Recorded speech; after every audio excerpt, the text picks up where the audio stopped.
Muchísimas gracias, Enrique. Es un placer para realizar esta breve ponencia, ¿no? sobre el trabajo que estamos realizando, en el cual tú pues, eres un punto importante en la parte clínica. Y lo que vamos a hablar es de la evaluación de los dominios cognitivos en el lupus, ¿no? Yo soy Bartolomé Camacho, soy neuropsicólogo y bueno, hice mi especialidad aquí con Genio, supongo que lo conoceréis todas y todos. Y ahí tomé contacto con lo que es el lupus, ¿no? Eh, Primero analizando lo que era la famosa niebla mental lúpica y después ya analizando un poquito más en profundidad esa niebla mental lúpica para ver en qué se traducía, ¿vale? Bueno, pues si queréis vamos empezando. En principio, el neurolupus, que es la afectación del sistema nervioso, tanto central como periférico, según la Perdona, ACR. Dime, Bartolomé, perdona, ¿tendrás que compartir pantalla o no? ¿no la veis? No, Espérate, ahora, un segundito. ahora, no, ahora. Perdón, ¿vale? Bueno, aquí estamos, ¿vale? El neurolupus es una de las manifestaciones más frecuentes del lupus, ¿no? Como todos sabéis. Según los estudios, entre el 19 y el 95% de las pacientes, ¿vale?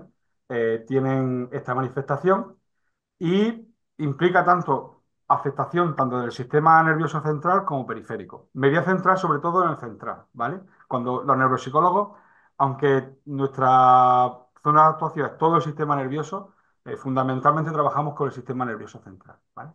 Según el ACR, pues el neurolupus tiene 19 síndromes que da cefalea, meningitis, enfermedad cerebrovascular, síndrome de desmielinizante, desórdenes de movimiento, mielopatía, convulsiones, muchos, y uno de ellos es la disfunción cognitiva, ¿no? Eh, Ese es el objeto de nuestro estudio, de nuestra atención y de la ponencia. La disfunción cognitiva dentro de lo que es el neurolupus. El- la disfunción cognitiva es una de las principales quejas, como hemos dicho antes, de los pacientes, de las pacientes con lupus, y que se engloba dentro de lo que se viene a llamar niebla mental lúpica y que afecta, como bien sabéis, de manera decisiva a su calidad de vida, ¿no?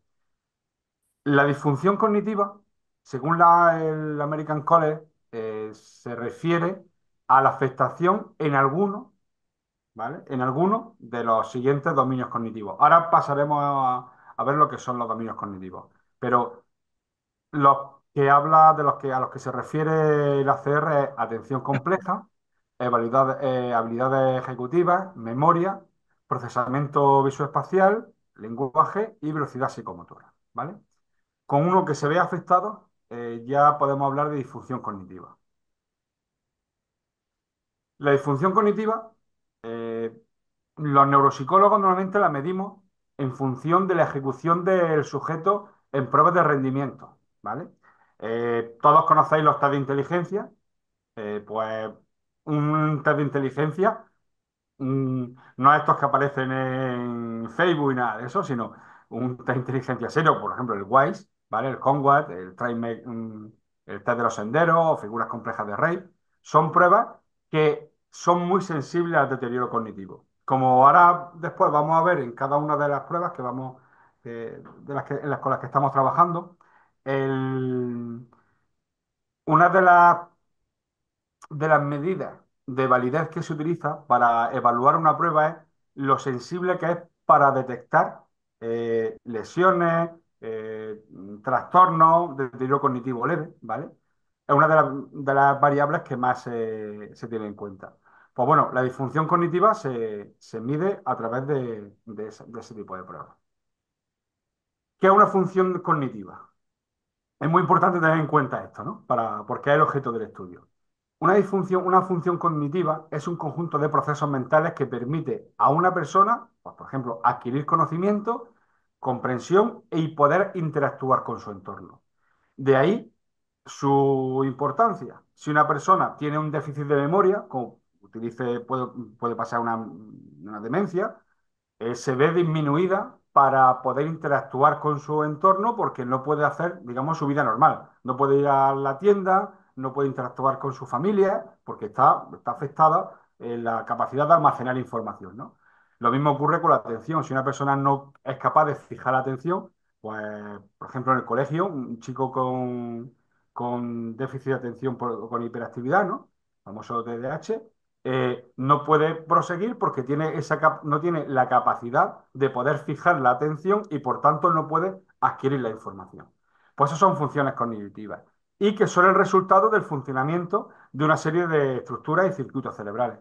En neuropsicología no hablamos de localizaciones cerebrales en sí, hablamos de circuitos. Ahora cuando veamos las funciones cognitivas en detalle, vamos a ver que son muchas las áreas implicadas, ¿no?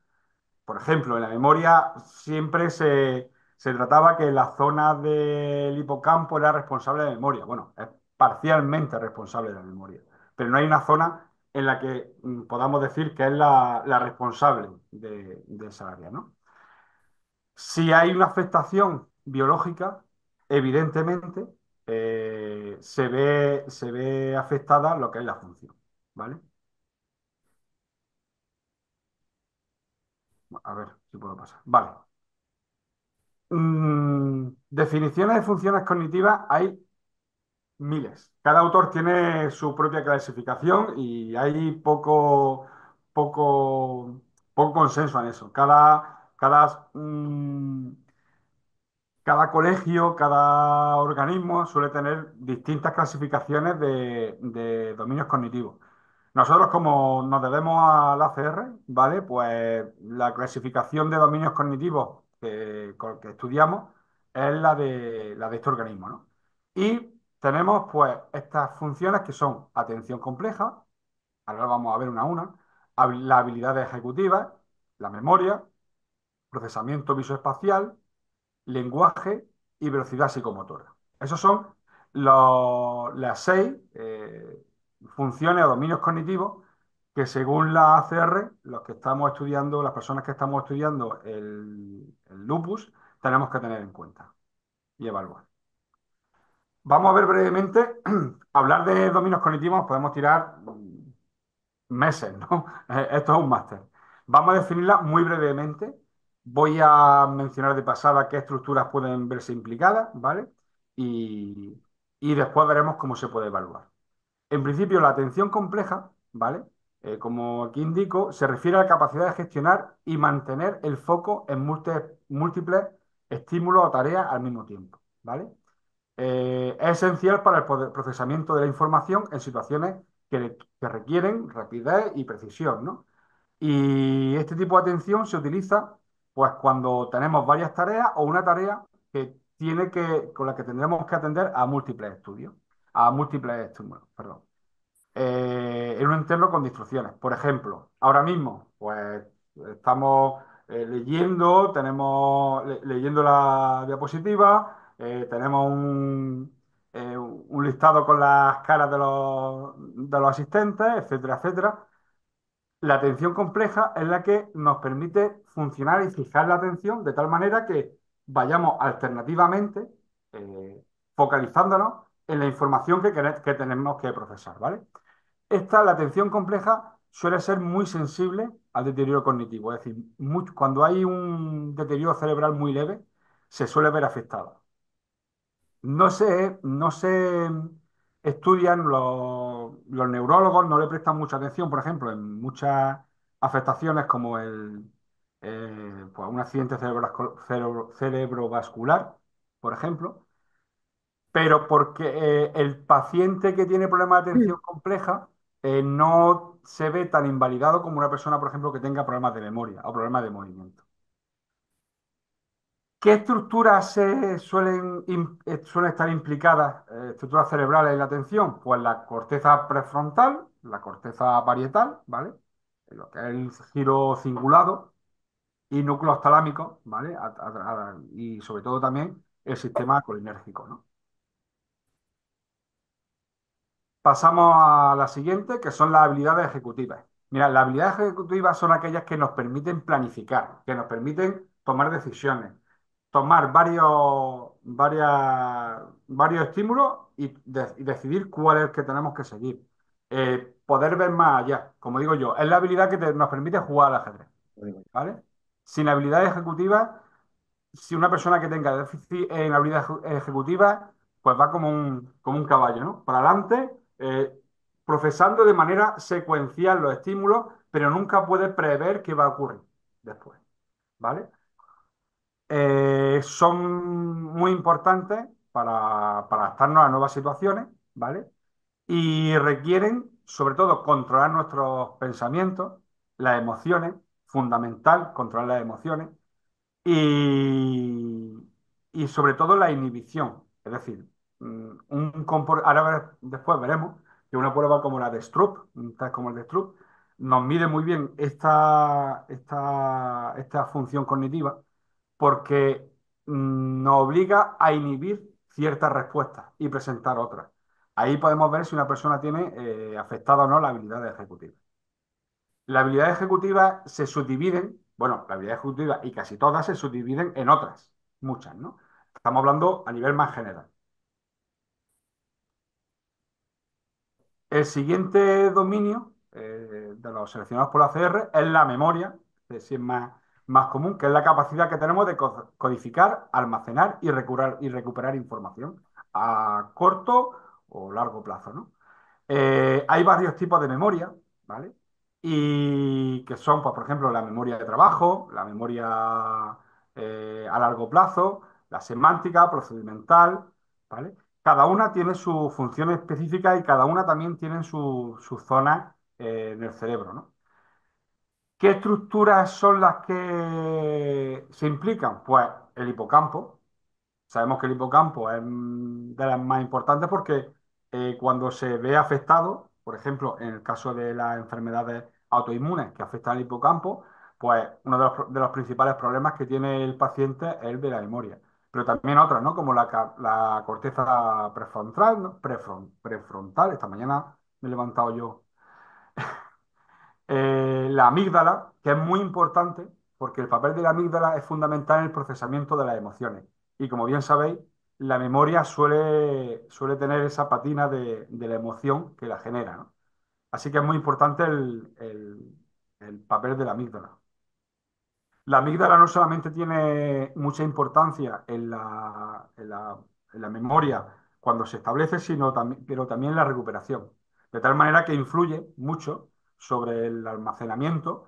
Y lo hablaba ayer con una compañera, que tú si tienes un recuerdo que es negativo, pero lo rememoras en situaciones positivas, ¿vale? Muy positivas, el recuerdo suele ir mejorando esa valoración emocional. La amígdala es crucial en ese almacenamiento y esa categorización de los eventos, de lo que vamos a memorizar.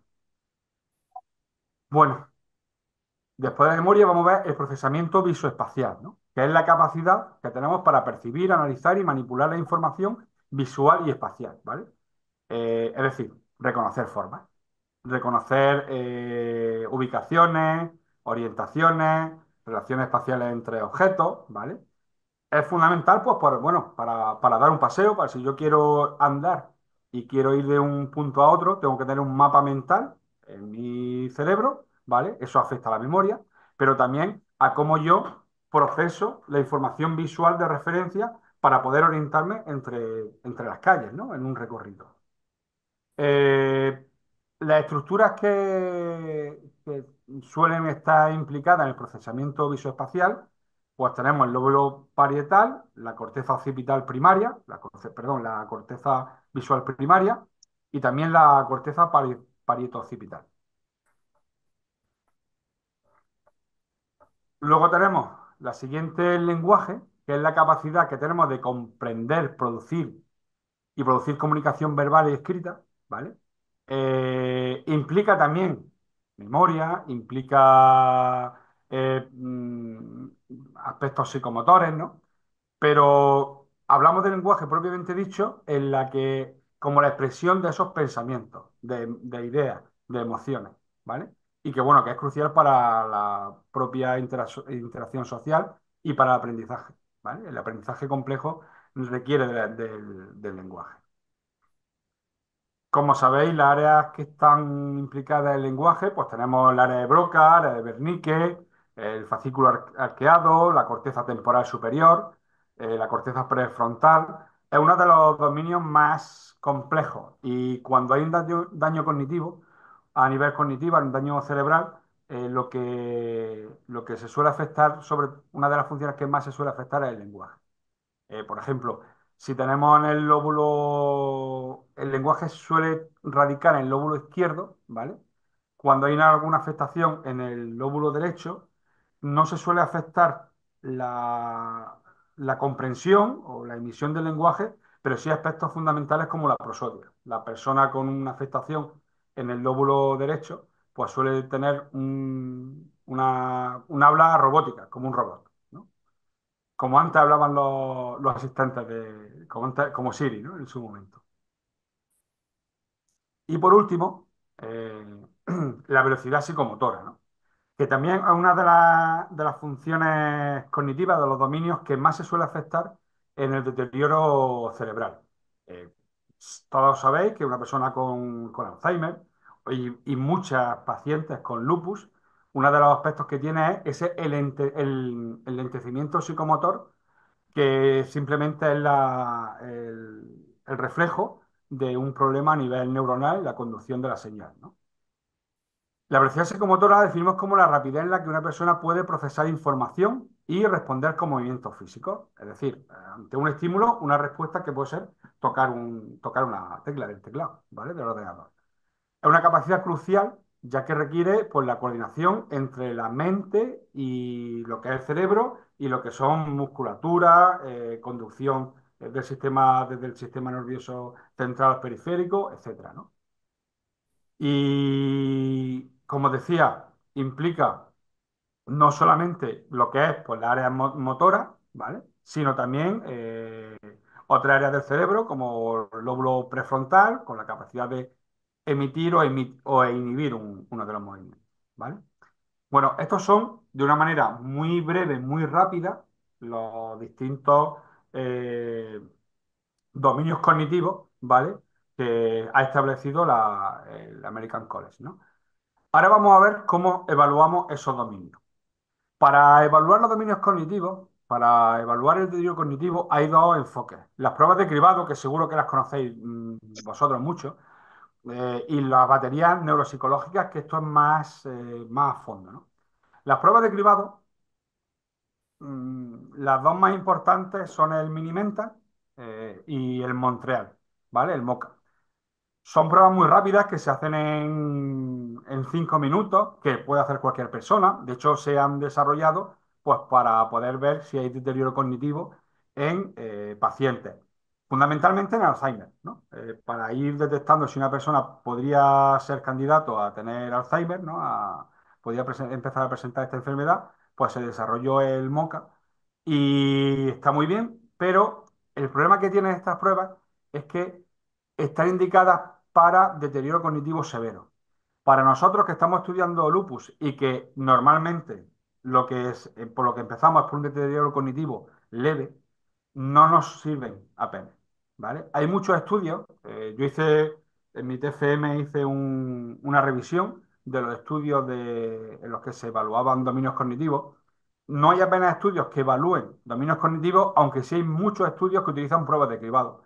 Y cuando utilizamos una prueba de cribado, normalmente el paciente no nos suele salir positiva, suele salir como que no hay deterioro cognitivo. Pero el motivo es que no son suficientemente precisas, ¿no? Para superar eso, pues utilizamos lo que son las baterías neuropsicológicas, que primero nos permite evaluar muchos más dominios, en mucha más profundidad, ¿vale? Nos permiten discriminar el deterioro cognitivo leve. Podemos ver si la persona está empezando a tener en algún dominio como la memoria, pues ya, o capacidad de aprendizaje, por ejemplo, está empezando a tener ese deterioro y todavía a nivel subclínico, es decir, que todavía no les puede estar afectando a su vida diaria, pero todavía no llega a un deterioro que sea moderado y que ya implique una afectación mayor, ¿no? ¿Cuál es el problema? Pues que son costosas, son, requieren mucho más tiempo. El MOCA, pues es muy fácil, porque aparte, como aquí nos viene la interpretación, nosotros en Moca tenemos la interpretación, pues es muy fácil, ¿no? Las baterías neuropsicológicas son más complicadas, tienen sus baremos, sus datos normativos y, bueno, y son bastante más extensas, ¿no? Y aparte, pues tiene que ser aplicadas por un profesional, ¿no? Por un neuropsicólogo o una neuropsicóloga. Vamos a ver, nos vamos a centrar en el tiempo que nos queda en la batería neuropsicológica que definió la ACR, ¿no? Para el estudio de la afectación cognitiva. Esta batería se compone de estos 8 subtests, ¿vale? Que vienen de otras baterías, a su vez, ¿vale? Como por ejemplo el WISE.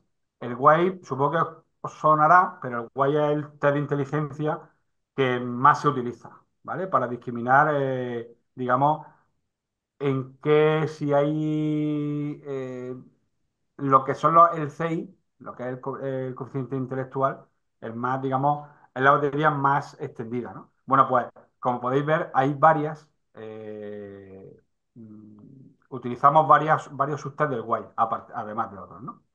Venga, como no tenemos mucho tiempo, me voy a dedicar ya a explicar un poco, de una manera rápida, lo que son los distintos subtests, ¿vale?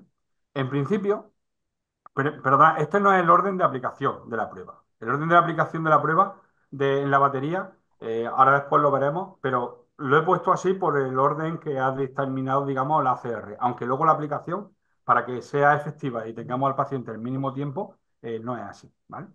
Si la aplicamos de esta manera, podemos estar 2 horas. La razón es que hay pruebas, como después veremos, que requieren un tiempo de espera entre que se presenta el estímulo y se da la respuesta. Bueno, vamos a empezar por el primer subtest, que es el clave del WISE.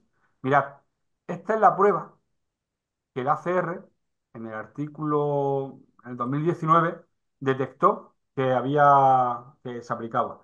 He puesto entre paréntesis la prueba actual, porque claro, el WISE-R ya está desfasado. Ahora mismo tenemos el WISE 4, ¿no? Con lo cual es la que estamos utilizando, es la adaptación.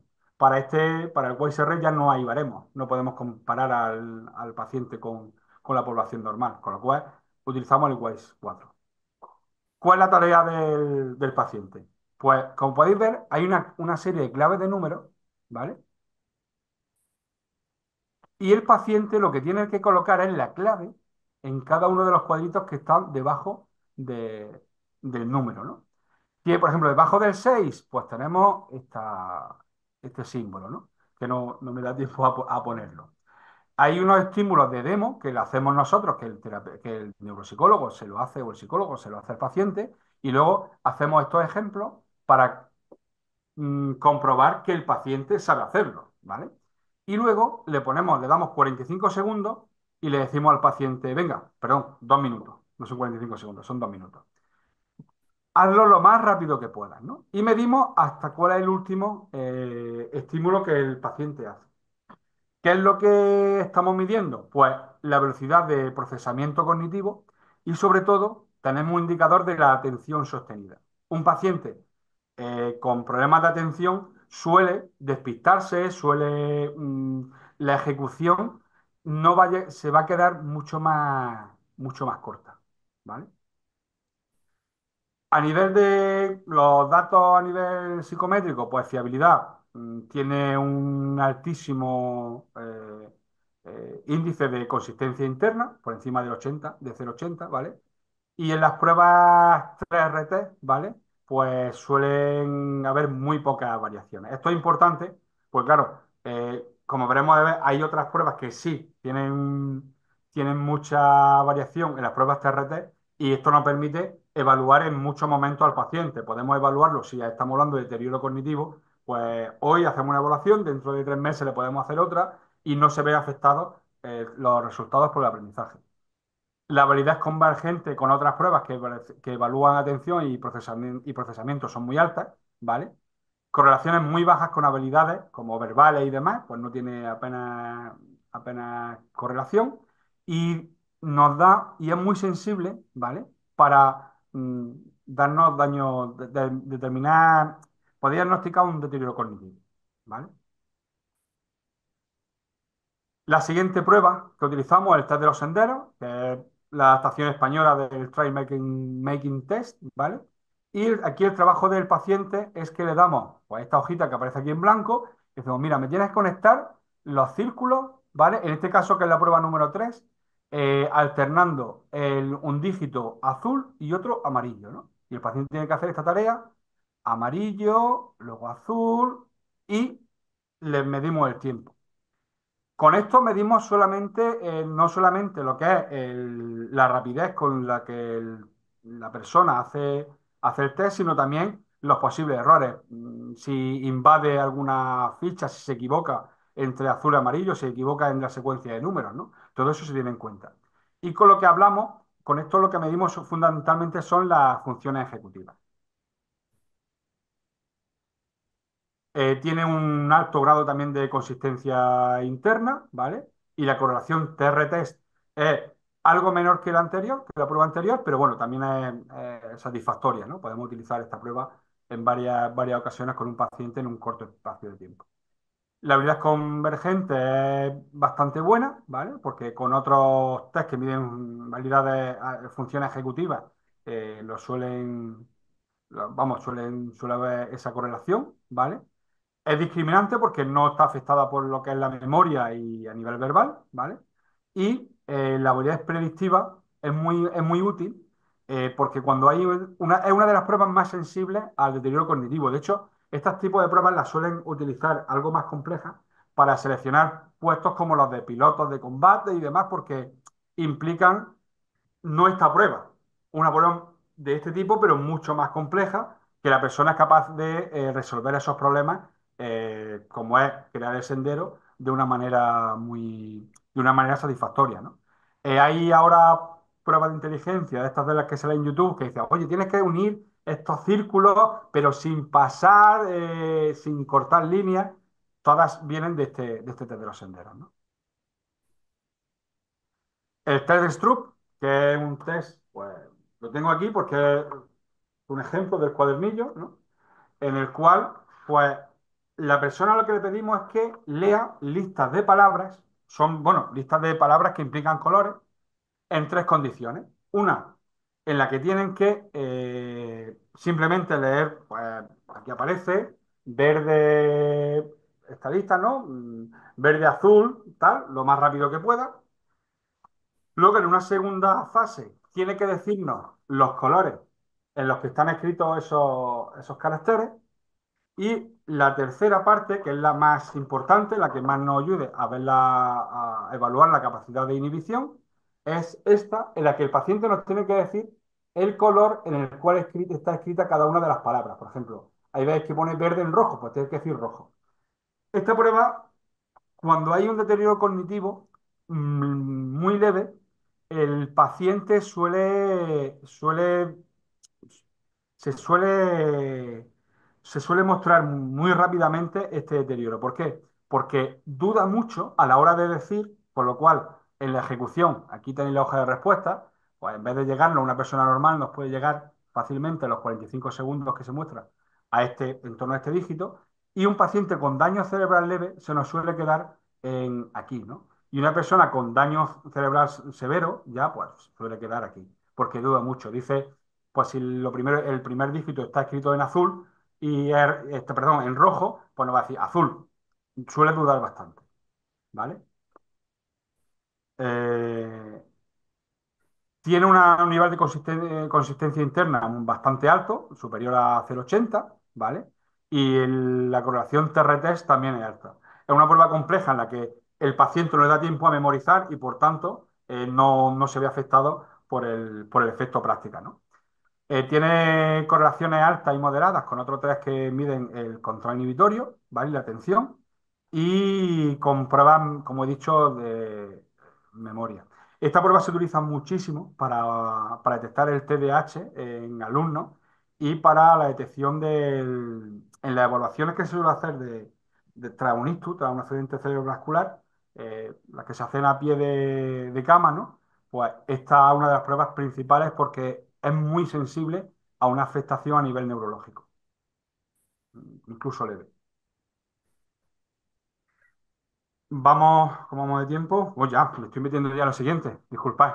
La siguiente batería es el test de aprendizaje verbal, ¿vale? Que lo que vamos a ver tanto el aprendizaje verbal, porque lo que hacemos al paciente es que le leemos una lista de palabras, que son estas 16 palabras, se la leemos una vez, nos la memoriza y luego durante 5 veces más. De tal manera que si no solo la memoria, sino el aprendizaje están afectados, ¿vale?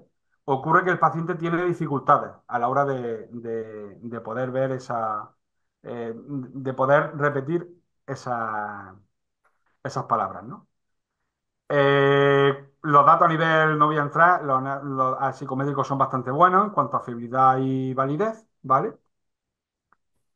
La penúltima prueba, que es la figura compleja de Rey, esta es muy común en neuropsicología. Lo que hacemos es que le damos al paciente esta lámina y nos la tiene que repetir por copia, luego se memoriza, luego de memoria, es decir, se la retiramos al paciente, a los 3 minutos le presentamos un papel en blanco, nos la tiene que copiar y a los 30 minutos otra vez nos la tiene que copiar, ¿no? Vemos en la primera prueba, las habilidades visoconstructivas, es decir, si el paciente esta habilidad las tiene afectadas, pues hay muchos elementos que los coloca de otra manera, ¿no? Cuando tiene afectación, pues este rombito lo pone aquí mal, eh, se suelen tener ciertas omisiones o está distorsionado, ¿no? Y luego la memoria visual, tanto a corto como a largo plazo, pues en la reproducción que hace, cuántos elementos de esta figura es capaz de memorizar a una de las pruebas más utilizadas para detectar el daño cerebral porque se ve muy afectada, es bastante complicada. Una persona normal sin daño cerebral ya suele tener omisiones, con lo cual tenemos un techo muy alto, ¿no? Para medir ese deterioro. Otra prueba es la secuencia de letras y números del WAIS, que esta se conoce también bastante, es bastante común. Medimos la memoria de trabajo. Le vamos diciendo al paciente una serie de dígitos y números, ¿vale? Letras y números, y lo que tiene que hacer es repetírnoslo siguiendo un orden, unos criterios, pues nos tiene que decir primero los números en orden creciente, luego las letras en orden alfabético, y vamos complicando. Donde nos quedemos nos va a indicar, por ejemplo, si el paciente llegamos y tiene 3 errores, cuando llegamos aquí, pues es la puntuación máxima. También es bastante sensible, ¿no? Porque es muy raro que un paciente llegue aquí. Normalmente aquí medimos ya gente superdotada y los pacientes, los que estamos viendo en el estudio, se nos suelen quedar en este nivel. Los que suelen tener deterioro cognitivo en este nivel, por debajo de la media, sensiblemente. A nivel psicométrico, pues luego voy a pasar este PowerPoint para que lo tengáis. Pues como podéis ver, también es bastante potente. El test de fluidez verbal, en el cual vamos a ver a nivel de lenguaje cómo funciona la persona, ¿vale? Medimos fluidez fonológica, semántica y memoria y autocontrol, porque le tenemos que decir, por ejemplo, que nos diga pues, palabras que empiecen por la M, todas las que tenga, todas las que pueda, en un tiempo determinado, que es un minuto, palabras de animales, ¿vale? Nombres de animales. Y luego autocontrol porque le decimos que nos diga palabras que no tengan una letra determinada, por ejemplo, la E, que no tenga la letra E. Y ahí es donde estamos viendo el autocontrol, porque normalmente la persona suele tender a decir, cuando le decimos que no nos diga, si decimos no penséis en un elefante, ¿en qué estés pensando todo? Un elefante, ¿no? Pues ocurre eso, se le viene a memoria palabras con esa letra. Y la última prueba que hacemos es la prueba de golpeteo con los dedos, que es una prueba muy simple, es una prueba que también discrimina bastante porque nos da el lentecimiento a nivel psicomotor, ¿no? Es muy sencillo, en un ordenador, tiene ese software que está en internet, disponible para todo el mundo. Le decimos durante 15 segundos, pulsa la barra de espacio lo más rápido que puedas, ¿no? Y se ven eh, diferencias sensibles entre una mano y la otra y sobre todo discrimina mucho que haya una afectación, sobre todo en síndromes desmielinizantes, ¿no? En esclerosis y demás suele afectarse de las primeras funciones que se suele afectar, ¿vale? Eh, Aquí también os indico que es bastante, es bastante potente y sí tenemos que tener muy claro que se afecta, el cansancio lo afecta mucho. Es decir, si tenemos una persona de privación del sueño, suele rendir bastante mal en este tipo de pruebas. Si tenemos una persona que mm, le repetimos mucho esta prueba, el índice suele bajar bastante, ¿no? Bueno, esas son las pruebas que tenemos. Enrique, tú me dices cómo vamos de tiempo, que sé que es fatal, Mal. pero tenemos 2 minutos para explicar el estudio, lo que estamos haciendo y demás. Sí, de 3 minutos tienes. Vale, mira. El estudio que estamos desarrollando ahora en varios hoteles, en varios hospitales de Andalucía, fundamentalmente aquí en Granada, aunque, como ha dicho Enrique, pues también Carlos Haya, en Jaén, que también tenemos pacientes, queremos también Almería. Eh, Estamos pasando este protocolo a una serie de pacientes, ¿vale? Con lupus, y estamos evaluando cómo, primero, si hay afección cognitiva o no, ¿vale? Y luego, ¿en qué sentido? Ver cuáles son los dominios cognitivos que se están viendo afectados en cada uno de los pacientes y compararlos con una serie de datos a nivel clínico, que tengo aquí la base de datos, pero bueno, como vamos bastante mal de tiempo, pues no tenemos. Vamos, no podemos verlo demasiado. Sí, os emplazo a que si queréis saber más del proyecto, tenemos una página web que es eicn.es y ahí sí podéis ver pues, más datos del proyecto, ¿no? La justificación, y algunos más. Tenemos un área para los clínicos, pero esto es un área reservada, que es donde nos están dando pues, toda la información, del paciente, pues para poder correlacionar esos datos, los datos de la actividad de la enfermedad, con la afección de los dominios cognitivos, ¿vale? Y bueno, cualquier duda o colaboración que queráis, pues os dejo a través de Enrique o a través de mi correo electrónico, os podéis poner en contacto conmigo y estaré encantadísimo de daros toda la información que queráis, ¿vale? Bueno, Enrique, pues, ¿alguna Vale, preguntilla? muchas gracias. Yo tengo una pregunta. Sí, Sí, Vale, bien, bien. ¿Quién pregunta? Julio. dime, Julio. Julio, sí. Y pregunto, ¿cuántos de nosotros han hecho la prueba de golpeteo con los dedos mientras estaba explicando este hombre el asunto? A ver, que levante la mano el que no lo haya hecho. All together now. Es muy fácil. Mira, luego os paso el enlace por si queréis hacerla vosotros. Es una prueba muy sensible al deterioro cognitivo leve y al envejecimiento, ¿eh? Si tú pruebas en los baremos de esta prueba, eh, tú puedes detectar cómo va el envejecimiento del sistema nervioso central y periférico, en esta prueba porque es súper sensible. Una persona joven te da 150 golpeteos en 15 segundos y esa misma persona a los 10 años te baja un 20%. O sea, que no se me va a ocurrir ni de coña hacerla, ¿verdad? O sea, Mira, es bueno hacerla, ¿eh? Yo siempre, la gente no va al médico para que no le dé malas noticias, pero es bueno tener, porque no es es una broma, cosa que no, se puede entrenar, es ¿eh? broma. Digo personalmente que, Sí, vamos, que nos mejora podemos enterar mucho de cosas que no nos interesan, claro. cuando a una persona tiene afectada la velocidad psicomotora con fisioterapia, con haciendo pruebas de fuerza con las manos, se recupera bastante, ¿eh? Es importante eso. Por lo menos Muy, una parte de la función se recupera. muy Enrique, bien. ¿alguna Vale, cuestión? no hay preguntas en el foro, que se dice. Y ya nos hemos comido 10 minutos, así es Perdón. que vamos a dar paso. Y muchas gracias, Bartolomé, y seguiremos trabajando.